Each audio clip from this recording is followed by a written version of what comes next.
Hello, my name is Amanda Careford and I run the Bling and Brush Club, which is a tutorial based bling club which also shows you different face paint designs that you can use your bling for.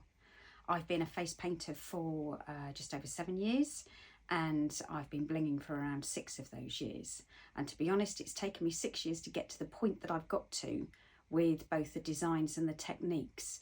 And the purpose of the club is so that you don't have to spend 6 years getting to this point. On this video, I'm going to take you through some of the basic skills, techniques and products that you'll need to get started on your bling journey. And if you want to take it further, then please feel free to sign up to the Bling and Brush Club. It's $14.99 a month, which you can cancel anytime. And there are lots of tutorials on there for a whole variety of products for boy and girl bling, adult bling, and lots of different tips, techniques, and also things like search terms for gems so that you're not spending hours trawling through websites. So basically the Bling and Brush Club is like a fast track to fabulous bling. So let's get going and I'll show you some of the basic skills and techniques that you'll need to start your bling journey. And if you want to learn more, come and join the Bling and Brush Club. So you will need some basic tools to get you started. The absolute minimum would be a gem picker. If you don't have one of these, then you can use a toothpick with a little bit of sticky tack on the end, which is just as useful. And it's actually very good at picking up smaller gems because you can mould the tip into a little point to pick up the little tiny gems, which makes it easier. Small nail scissors for trimming your tape. A pair of tweezers is always useful when you're putting in small items. Pair of larger scissors for cutting your tape, and some tulip fabric paint. This is dimensional fabric paint. The 3 main ones that we use are glitter diamonds, glitter silver and glitter gold. There are lots and lots of colours available. They're not all glittery. I use some of the flat slick colours for the boy blings that I make as well. But you can get them literally in every colour of the rainbow. But that would be a good starting point. They come in smaller bottles when you're starting off, which are that sort of size. They're 1.2 fluid ounces. So they're best to start with. But what you need to make sure they have is the pointed nozzle. If you see them with the flip top caps, it won't have a pointed nozzle. And we need the pointed nozzle because we effectively draw with that nozzle. Medical tape. This comes in A4 sheets or A5 sheets and is available from most of the gem retailers. It's double-sided, which means that you can peel off one side to stick the gems on and then it's ready to stick on the job. I don't use sheets because, as you can imagine, it's very sticky and you get stuck to it and your gems get stuck to it as well, where you don't particularly want them. So the 2 things that I do is I either cut it into strips. I have a small craft guillotine that I use for that, and then you can peel back a section at a time, fold it and do it like that. Some people use the A4 sheet and peel back a piece at a time, but I find that it's then very difficult to cut out. You spend hours cutting it. So I would either go for strips, or my favourite method is to actually cut shapes. So I cut strips, I then cut a square, I then cut a triangle.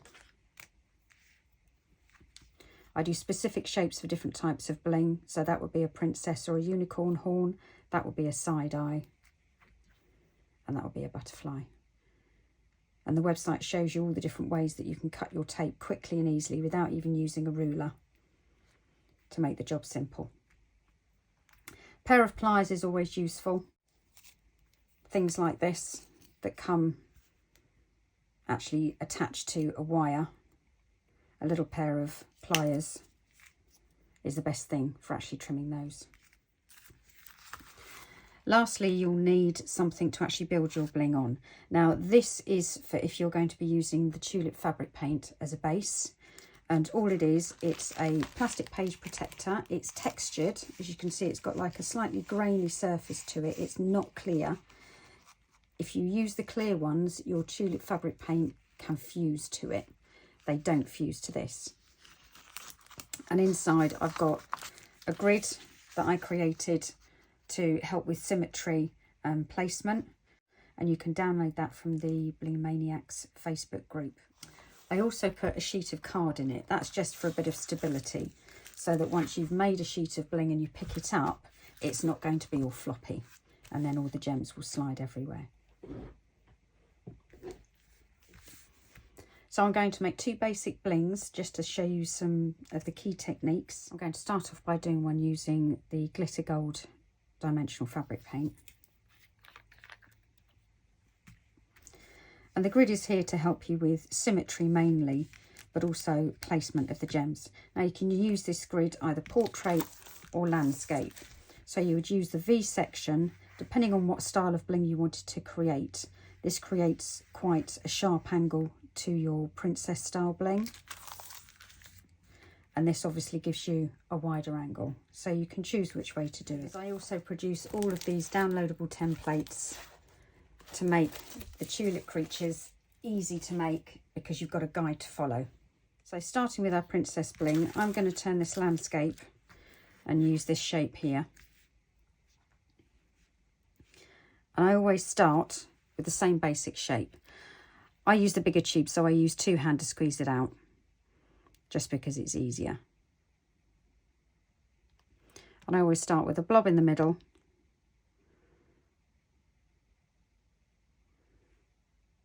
and then I bring out 2 arms in line with the template.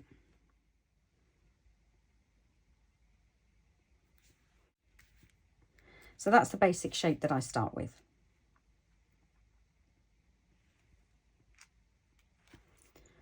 Now I know that I'm going to be using a 7x15 horse eye on the 2 arms, which is one of these.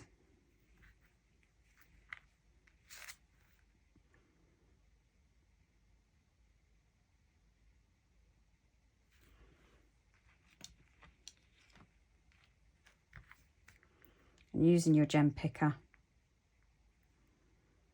you just push that down.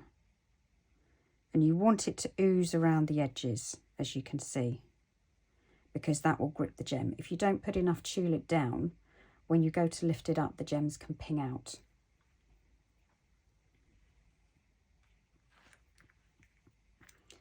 I'm going to put a flower in the centre. The other thing that I have on the website is a section on search terms for gems, because there are so many different things you can put in to find what you're looking for when you've got all the different metal pieces and the different sizes of gems. So some of the basic terminology you'll need. So this flower might be referred to as a cabochon. These shapes are horse eyes, and this shape is a teardrop.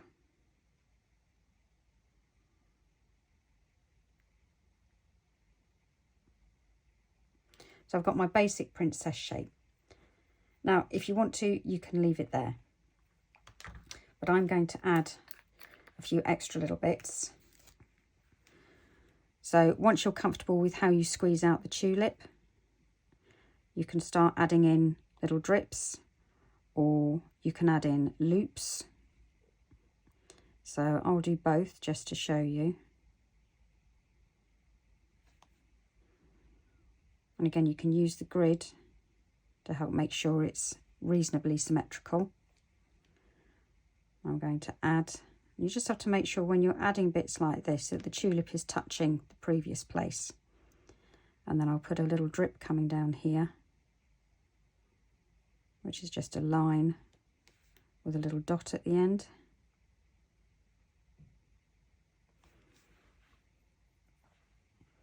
And then I'll put some gems on those. These little nail art gems are really good. There's lots of these available online.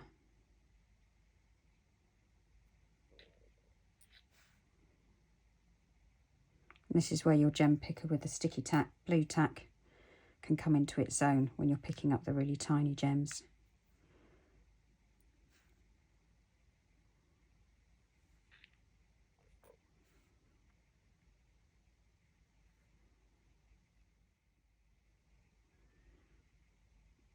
And you can keep adding to it if you want to. I'm going to put another couple of small ones up here.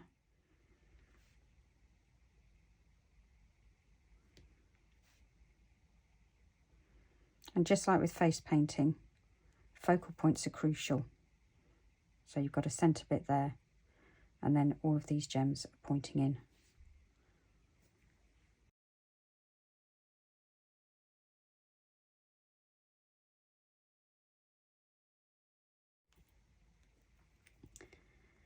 So these are some examples of other ones that I've made.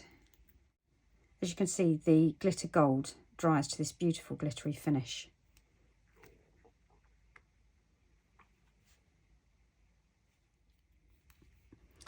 So moving on to the medical tape, and I'm going to use one of my pre-cut sections. Peel off the paper backing, and then your only problem now is that you're stuck to it. And the easiest way to get unstuck is by sticking a gem on. I'm going to actually build a unicorn horn with this one.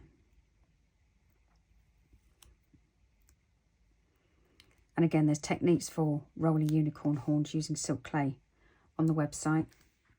Now obviously you've got something to hold it by and manoeuvre it with, so you're no longer stuck to it.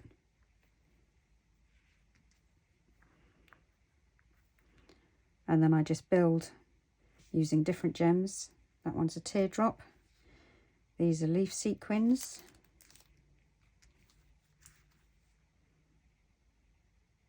And again, I'm always working to a focal point in the centre.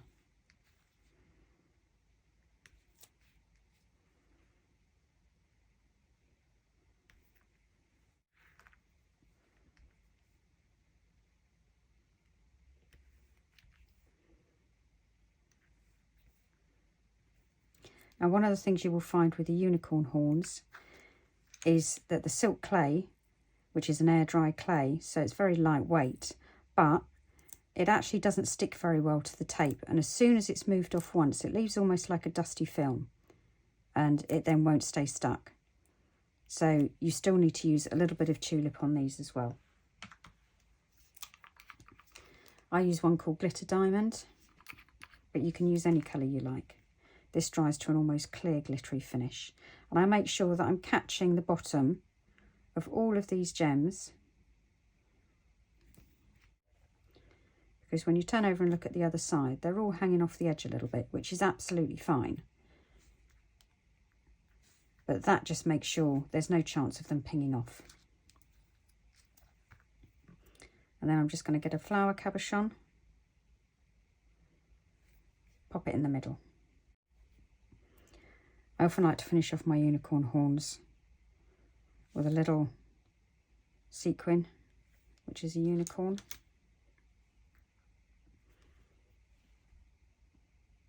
And there you have a simple unicorn bling. Over the years, I've developed lots of different designs and techniques to build all sorts of weird and wonderful things. And I show all of these on the website, whether you're looking for something like themed light up bling. We've got Christmas unicorn horns. These are some spring blings that I've recently created. Side-eye pieces for Halloween, mermaids, more fancy pieces for things like Mardi Gras. They're all on the website. And it's just a quick and easy way, a fast track for you to learn how to build all sorts of weird and wonderful things. Light up swords and lightsabers, geckos, dragons, you name it, I've created it. And there are tutorials on the website to help you create them all. There are also different face paint design tutorials on the website to show you how you can use some of these. So if you're looking for inspiration, different techniques, or just need a little bit of help fast tracking so that you're not spending hours searching online, then come and join the Bling and Brush Club.